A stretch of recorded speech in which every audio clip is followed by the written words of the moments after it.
Marcelo Marquese nos va a hablar de UPM2 y la cultura. Adelante, Marcelo. Bueno, buenas noches.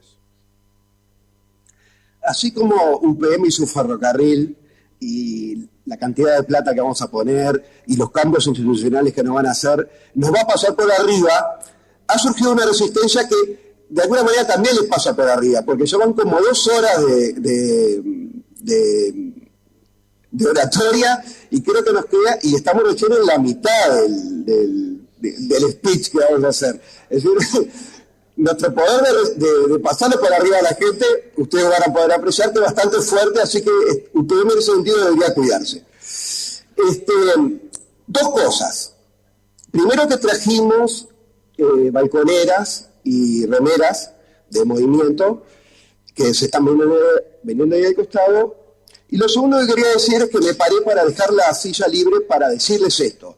Nosotros invitamos a UPM e invitamos al gobierno e invitamos a todos los partidos políticos, algunos vinieron, a participar de esta contraaudiencia.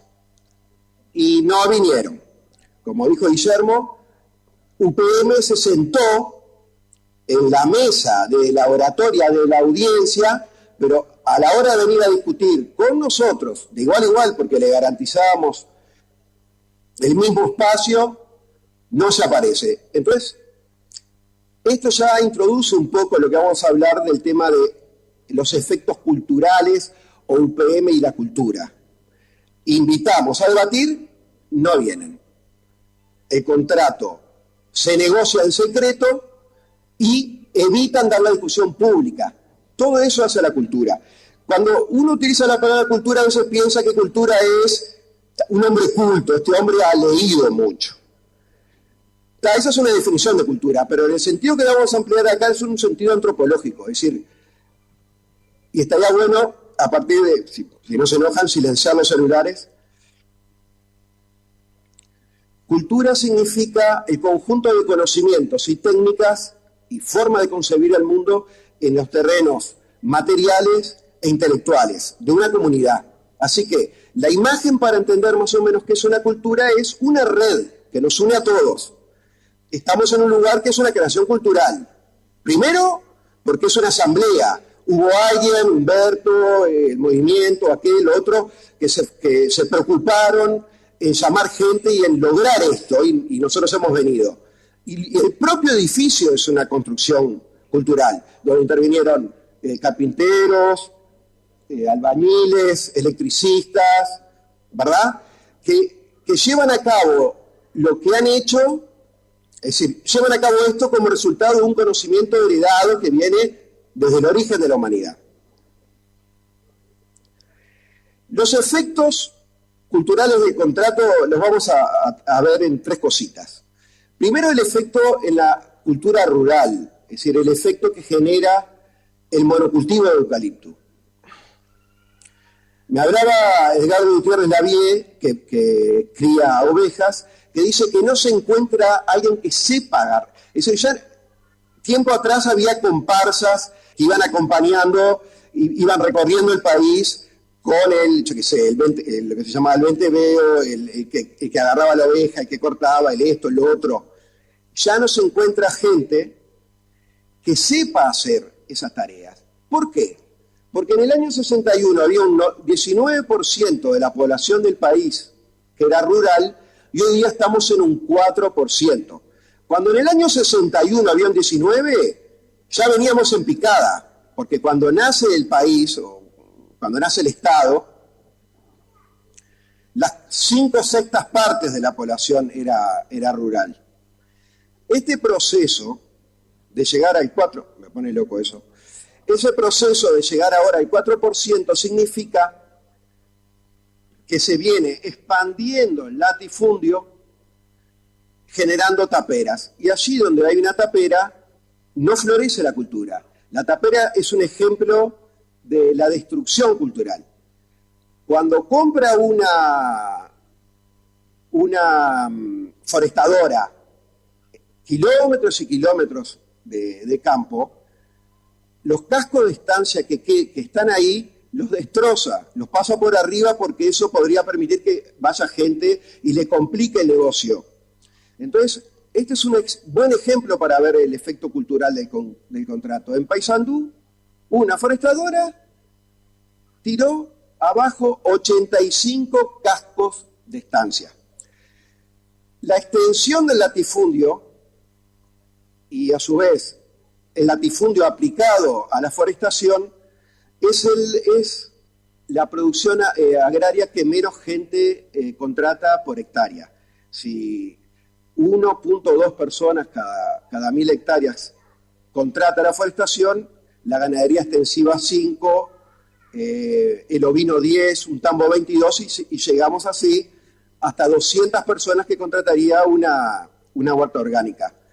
Entonces, la expulsión de la gente del campo significa, si yo estoy trabajando en un campo y heredé de mi padre y de mi abuelo y de mi bisabuelo, toda una serie de técnicas para la cría del ganado, para plantar esto, conocimientos del viento, de las estrellas, del sol, etcétera, etcétera, etcétera.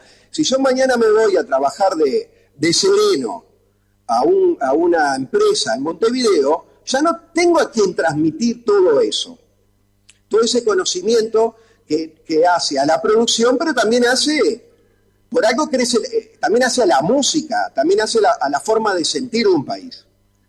Por algo se toca más milonga acá que rock, digamos, en el campo que en Montevideo. Entonces, esa destrucción cultural que estamos viviendo nos afecta económicamente, porque Edgardo Gutiérrez Lavie no tiene alguien que sepa agarrar la oveja a la hora de esquilarla. Nos afecta, inclusive, una cosa rara, hasta nos afecta militarmente, porque si nosotros vamos abandonando el territorio, estamos cediendo el control del territorio. No sé si recuerdan cuando vino Azara o la propia reforma que se llamó la reforma agraria, la idea era ir, en el caso de Azara y del imperio de la colonia española, poblar la frontera, porque los españoles habían aprendido en la lucha con los moros, bueno, lo que sabe cualquiera, no hay mejor soldado que la persona que defiende la tierra. Es decir, vos si no tenías poblada la frontera, no tenías cómo evitar el avance portugués. Entonces lo que está sucediendo de manera bien gráfica, estamos abandonando nuestro territorio, lo cual significa que cierran escuelas rurales, que cierran comisarías y que no hay gente ahí transmitiendo lo aprendido. Y una cultura es lo que... La cultura es el arma de una nación, o la cultura es lo que determina el grado de resistencia de un pueblo. Un pueblo en guerra con otro pueblo, o un país en guerra con otro país, no va a ganar solamente el ejército, el país que tenga mejor ejército. El ejército es resultado de toda la cultura, porque si en ese país la economía es un desastre, ¿cómo van a comprar los cañones o lo que sea? Si en ese país no se han desarrollado suficientemente la matemática, ¿quién va a hacer los cálculos? Porque uno va y tira para... Es decir, se necesita matemática hasta en la guerra, ¿verdad? Entonces, no me acuerdo de lo que estaba hablando de la cultura. La cultura como resistencia de una nación. Muy bien. ¿Viste? Puede pasar, porque están en una discusión sobre el Banco Mundial o sobre el Chico Venir y el Chico Guillermo. Están discutiendo la importancia del Banco. Voy a hablar ahora del tema del Banco Mundial. La culpa de ellos dos. Bueno, me distraen porque están discutiendo. Entonces, ¿qué sucede? Si la cultura es una red, el contrato tiende a la atomización. ¿Por qué? Porque, como fue dicho, fue pactado en secreto. Y este problema de ser pactado en secreto no es moco de pavo. ¿Qué significa que es pactado en secreto? Que los que gobiernan deciden por sí y ante sí qué es lo que hay que hacer. Entonces, la palabra es complicada, pero para mí subvierten su rol, dan vuelta a su rol. Los magistrados, las autoridades y los representantes están puestos ahí por nosotros. porque nosotros tenemos que estar trabajando para pagar impuestos, entre otras cosas, para que funcione UTE, ANTE, lo que sea, y pagarles el sueldo a ellos. Cuando ellos pactan en secreto o resuelven en secreto, lo que está sucediendo es que nos están diciendo lo siguiente: yo mando y vos obedecés. Vos trabajás y producís riquezas y yo la administro como se me da la gana o como creo. Y entonces eso es una subversión, es dar vuelta a lo que significa una democracia republicana. La democracia republicana es crear una serie de instituciones como la Constitución, el Parlamento, esto, aquello, todo lo que hace nuestra vida política, que se está alterando al llevar a cabo un contrato en secreto. Se la está alterando cuando se le pasa por arriba al Parlamento, cuando se le pasa por arriba al Poder Judicial, porque en el caso que tengamos un problema con UPM, el juicio que nos haga UPM va a ser resuelto en Washington, en un tribunal del CIADI, del Banco Mundial. Es un tribunal gobernado por, es decir, del Banco Mundial. En el caso que tengamos un problema con ellos, ahí vamos a ir. Entonces, la República, nuestras instituciones, también es una construcción cultural como lo es la milonga o como lo es esta propia charla. Se altera la República. Se altera la República en un punto crucial. Se altera el ciudadano, en el sentido de que usted ya no tiene que discutir. Si el gobierno quisiera discutir, y si UPM quisiera discutir, estarían acá, no monologando en sus audiencias. Entonces, ¿por qué lo hacen en secreto el contrato? ¿O qué significa que se haga en secreto? Si se hace en secreto, nos están diciendo que tenemos poder. Si yo hago algo en secreto, si yo miento, si yo hago algo escondido, es porque temo que el otro se entere. Si se está haciendo esto en secreto, nosotros, si somos vivos, nos damos cuenta que tenemos poder. Ellos logran imponer el contrato por el desinterés de la población que no cree en los políticos, que no le importa nada. Logran imponer el contrato porque nuestra red, nuestra cultura, está deteriorada. Porque previamente fuimos abandonando el campo, previamente nos dejamos pasar por arriba, previamente, cuando yo era chico, dejaba acá el diariero, iba la gente, esto era en Montevideo, iba la gente, ponía la moneda y se llevaba el diario, y nadie estaba controlando. Imagínense ahora andar poniendo un diario, usaban unos cosos de plomo o de hierro para sostenerlo. Entonces, el secreto, nuestro poder, la acción cultural, esto que estamos haciendo acá también es cultura. Lo que estamos haciendo acá es volver a tejer esa red. Desde el momento que quisimos hacer esto, que esta es la segunda contraaudiencia y vendrán más, y toda la gente que se viene organizando, el compañero hablaba de que había que largar un pequeño volante explicando un texto.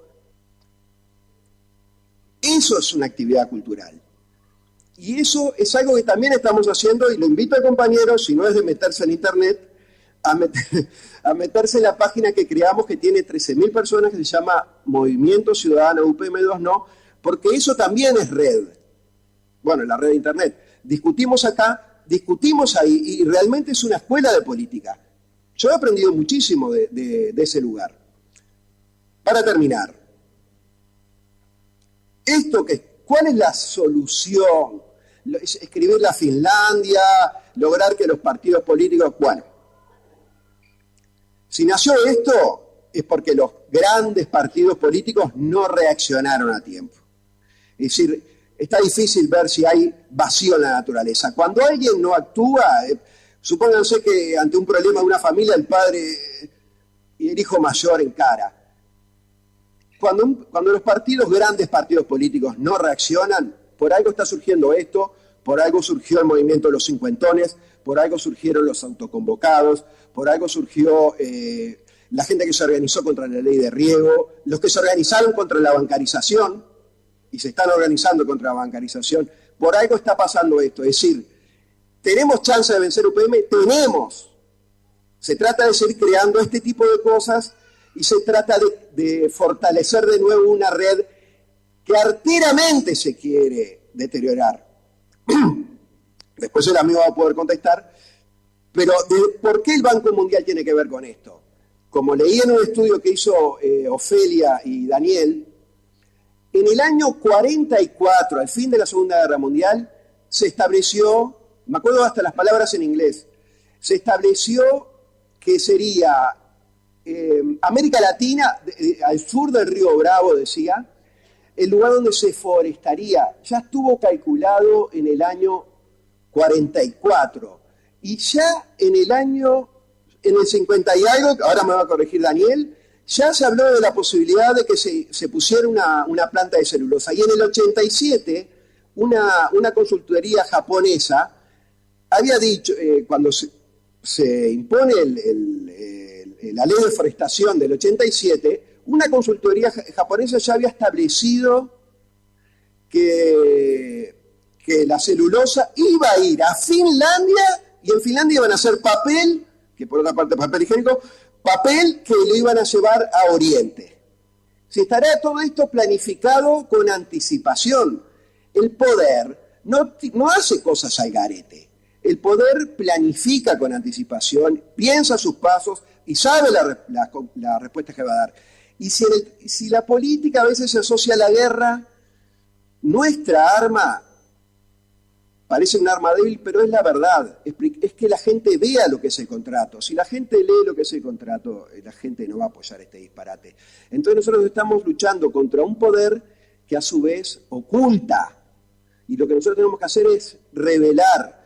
Si revelamos y empezamos a volver a tejer el tejido social, no solo podríamos vencer esta cosa siniestra que es UPM, sino que podríamos empezar a aspirar a una vida mejor, tal vez por lo menos a recuperar lo que era en nuestra vida hace mucho tiempo.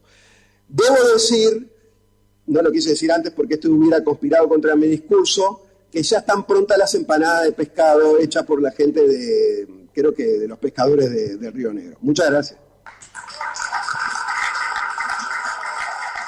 Muchas gracias.